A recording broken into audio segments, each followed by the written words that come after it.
Right, out here in Hounslow, Montague Road to be correct. I'm looking for the old Debenhams because apparently there's a place called the Loft and it's encouraging sort of startups, pop-ups and different things like that. I actually know a young lady who's actually opened a space there. I don't know if she's still open now, but I do know that she will be around the Loft. So I need to locate exactly where that is and then try and see if I can get in there and just really see what people are doing.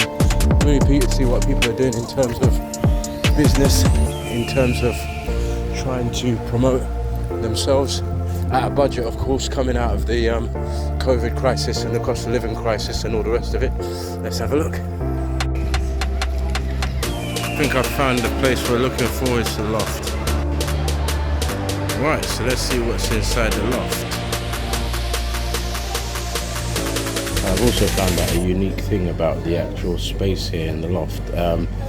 Although you've got individual spaces with individual displays of different things on sales, what I found out is people rent the space, they actually display their merchandise and so forth, but all the money's taken through one central sort of pay point, which was at the beginning of the actual Loft when we first come in, so that you would have seen that. And it's a very interesting concept, and that allows and frees up the creative people to be doing more of their creative stuff, as opposed to just be standing here as salespeople. So it's quite an innovative way of actually marketing things and selling things. So we're going to have to see how that pans out.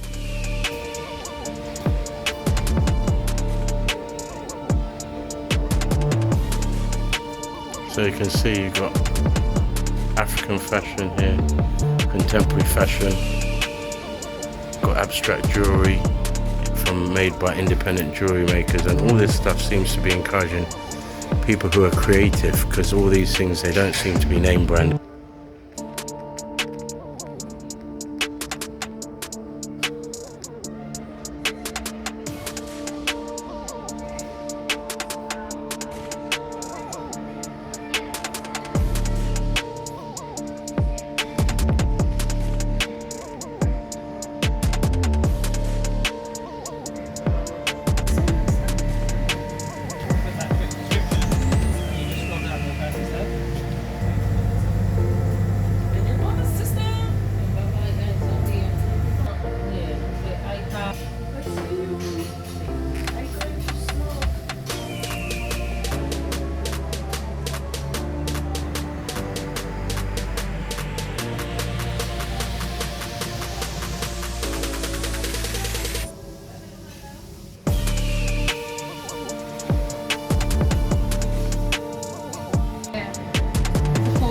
Oh, it's the quality, okay.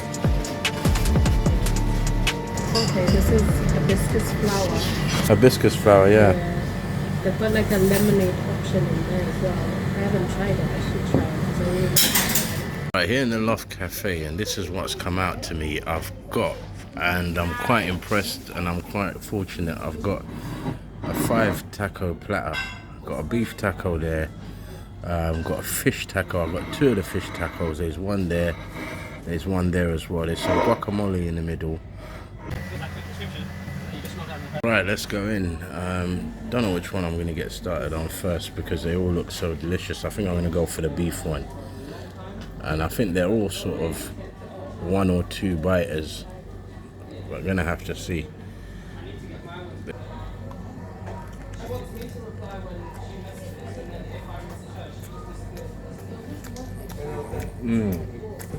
Yeah, that's one tasty taco.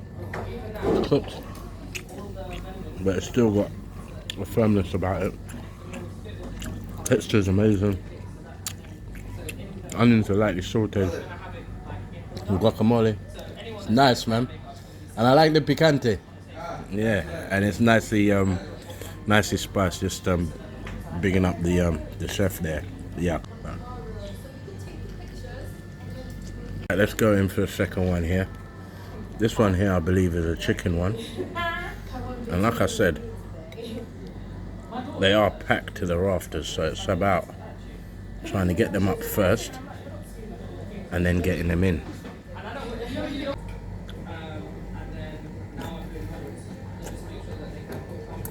With the chicken one, it's not like a salsa.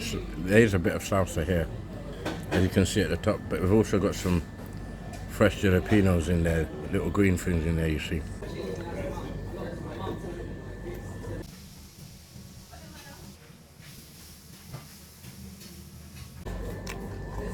This hibiscus juice.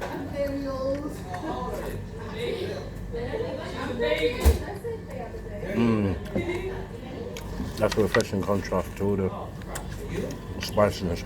I'm kind of curious about this. So guacamole. Let's give it a try on its own. Alright, let's have a look at this one. This one is a fish taco. And I think with this one we're going to have to dress it up. It's basa, which is a catfish. I think we'll dress it up with a bit of lime.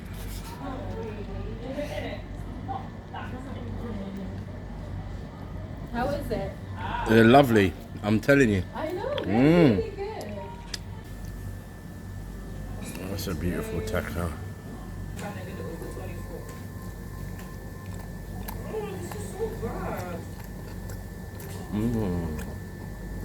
Oh man, that's delicious. I think that's my favourite one of the lot. A really subtle flavour of the basa, and then freshness of the vegetables. Got the guacamole there. Got a green salsa there that I haven't even hit yet. But I'll tell you what, it's so delicious, and it just all combines really, really well. And the fish is not being seasoned; it's just flaky, plain and neutral.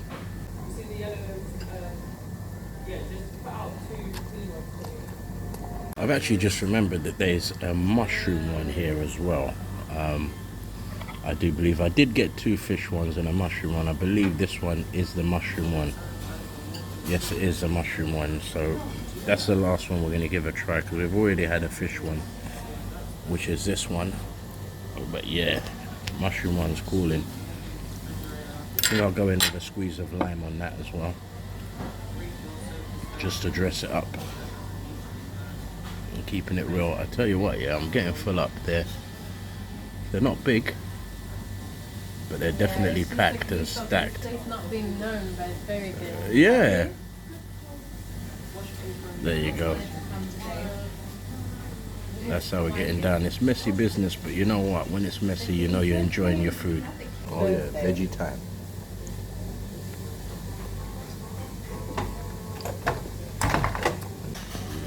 In this case, the earthiness of the mushroom, the pureness of the salad, the green salsa, all complements each other.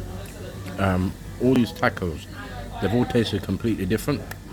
They all actually look kind of the same, but I'll tell you what, in terms of flavor, they've all got different textures, different sorts of intensities, and I tell you on this one, the earthiness of the mushrooms I do like. Yeah, okay, I see you. I'm going to smoke. Right, that was a highly enjoyable plate of tacos. I highly recommend it out here. If you're ever out in Hounslow, ever managed to come here to the Loft, at the back of the Loft there's a Loft Cafe, which is where we're sitting here today, and we've had the pleasure of having a plate of mixed tacos and some hibiscus juice. And yeah, I love the fish tacos. They're just amazing, and the texture of the mushroom tacos, the earthiness, they're on point. The chicken one's just the same, and just the way you mix it up with the vegetables and all of the sort of salsas and so forth. So yeah, definitely something to recommend. It's an interesting experience. Had a thoroughly enjoyable time. Had some good food there. Just a correction, the chef there is actually Mexican, and this is a pay point. Now this is the amazing thing, and what I've found out as I've got talking to people within the Loft, there is no actual physical presence of all the people who displayed all these artifacts, all this stuff like candles, t-shirts, memorabilia and whatnot. What they do is they actually rent the individual spaces. As the spaces are rented out, they then get the chance to display all of their goods and products and services